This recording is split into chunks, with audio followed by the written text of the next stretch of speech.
كان المصريون القدماء يحبون الحياة كثيرا، وكانوا يحاولون أن يعيشوا للأبد حتى بعد الموت. كانوا يؤمنون أن هناك حياة أخرى جميلة بعد الموت، لكن الوصول لهذه الحياة ليس سهلا.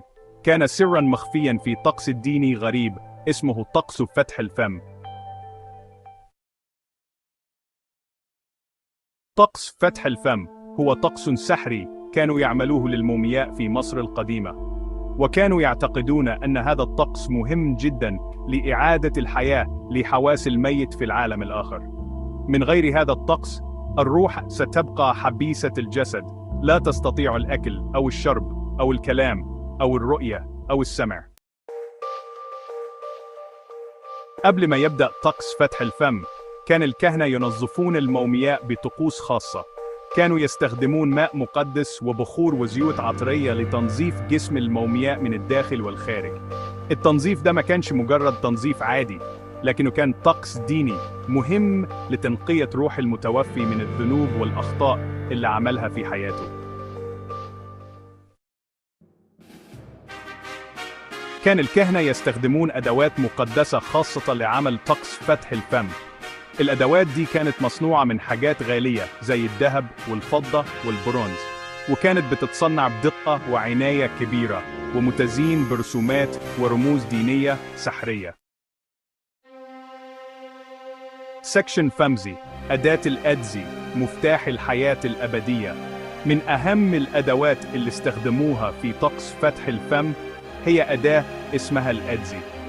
كانت هذه الأداة تعتبر من الأدوات المقدسة في مصر القديمة، حيث كانت تستخدم في طقوس دينية هامة. الأداة دي كانت بتتصنع من حجر الصوان أو المعدن، وشكلها زي الإزميل. كانت تصنع بعناية فائقة لتكون قادرة على أداء وظيفتها بدقة. كان الكاهن بيستخدم الأدزي عشان يلمس فم المومياء وأنفها وعينيها وأذنيها كرمز لفتح الحواس دي. هذا الطقس كان يعتقد أنه يعيد الحياة إلى المومياء، مما يسمح لها بالتواصل مع الآلهة في الحياة الآخرة. كانت هذه الطقوس جزءاً من عملية التحنيط المعقدة التي كانت تهدف إلى ضمان حياة أبدية للمتوفى. الأدزي كانت تعتبر أداة سحرية، وكانت تستخدم فقط من قبل الكهنة المدربين خصيصاً لهذا الغرض. كانت هذه الأداة جزءاً من مجموعة أدوات التحنيط التي كانت تستخدم في الطقوس الجنائزية، وكانت تحفظ بعناية في المعابد والمقابر الملكية. كانت الأدزي تعتبر رمزاً للقوة والحكمة، وكانت تستخدم في طقوس أخرى أيضاً، مثل طقوس التطهير والتكريس. في النهاية، كانت الأدزي تعتبر مفتاحاً للحياة الأبدية، وكانت تستخدم لضمان أن المتوفى سيعيش حياة أبدية في العالم الآخر. سكشن 6، الترانيم والأدعية. التواصل مع الآلهة أثناء طقس فتح الفم. كان الكهنة بيرددوا ترانيم وأدعية دينية. الترانيم دي كانت موجهة للآلهة، وخصوصاً للإله أوزوريس، إله العالم السفلي. كانوا بيطلبوا من الآلهة في الترانيم والأدعية إنهم يدوا المتوفي الحياة الأبدية في العالم الآخر. سكشن 7، فتح حواس المومياء. عودة الروح للجسد بعدما يخلصوا ترديد الترانيم والأدعية. كان الكهنة المصريون القدماء يؤمنون بأن هذه الطقوس المقدسة هي المفتاح لعودة الروح إلى الجسد. كانوا يعتقدون أن الكلمات المقدسة التي يرددونها تحمل قوة سحرية تساعد في إحياء المومياء.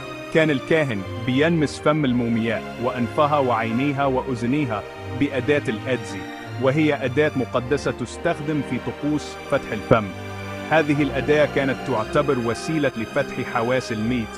كانوا بيعتقدوا إن اللمسة السحرية دي هترجع الحياة لحواس الميت في العالم الآخر. هذه الطقوس كانت تعتبر جزءاً أساسياً من عملية التحنيط، حيث كانوا يؤمنون بأن الروح لا تستطيع العيش في العالم الآخر بدون هذه الحواس، وبكده الميت هيقدر يأكل ويشرب ويتكلم ويشم ويسمع ويشوف في العالم الآخر زي ما كان بيعمل في حياته. هذه المعتقدات كانت جزءاً من الفلسفة المصرية القديمة حول الحياة بعد الموت، حيث كانوا يؤمنون بأن الحياة في العالم الآخر هي استمرار للحياة على الأرض. ولكن بشكل أفضل وأكثر سعادة. المصريون القدماء كانوا يعتقدون أن العالم الآخر هو مكان مليء بالنعيم والراحة، حيث يمكن للروح أن تعيش بسلام وتستمتع بكل ما كانت تحبه في حياتها الأرضية. لذلك كانت هذه الطقوس والاحتفالات جزءاً لا يتجزأ من ثقافتهم ودينهم. طقوس فتح الفم كانت تعتبر من أهم الطقوس الدينية في مصر القديمة، وكانت تجرى بعناية ودقة لضمان عودة الروح إلى الجسد. هذه الطقوس كانت تعكس مدى احترام المصريين القدماء للموتى واعتقادهم العميق في الحياة بعد الموت. سكشن 9: القرابين، غذاء الروح في العالم الآخر. بعد ما يخلصوا طقس فتح الفم، كانوا بيقدموا للمومياء أكل كتير زي الخبز والفواكه واللحوم والعصائر. كانوا بيعتقدوا إن الأكل ده هيكون غذاء للروح المتوفي في العالم الآخر. سكشن 10: إغلاق الطقس، الرحلة إلى العالم الآخر. بعدما يخلصوا تقديم الأكل، كان الكهنة بيقفلوا تابوت المتوفي ويودوه مقبرته، وكانوا بيعتقدوا إن المتوفي هيبدأ رحلته للعالم الآخر بعدما التابوت يتقفل. سكشن 11: أهمية الطقس، ضمان البعث والحياة الأبدية. طقس فتح الفم كان من أهم الطقوس الدينية في مصر القديمة، وكانوا بيعتقدوا إن الطقس ده مهم جداً عشان المتوفي يبعث في العالم الآخر ويعيش للأبد. سكشن 12: طقس فتح الفم، انعكاس للمعتقدات المصرية القديمة. طقس فتح الفم بيعرفنا كتير عن أفكار ومعتقدات المصريين القدماء.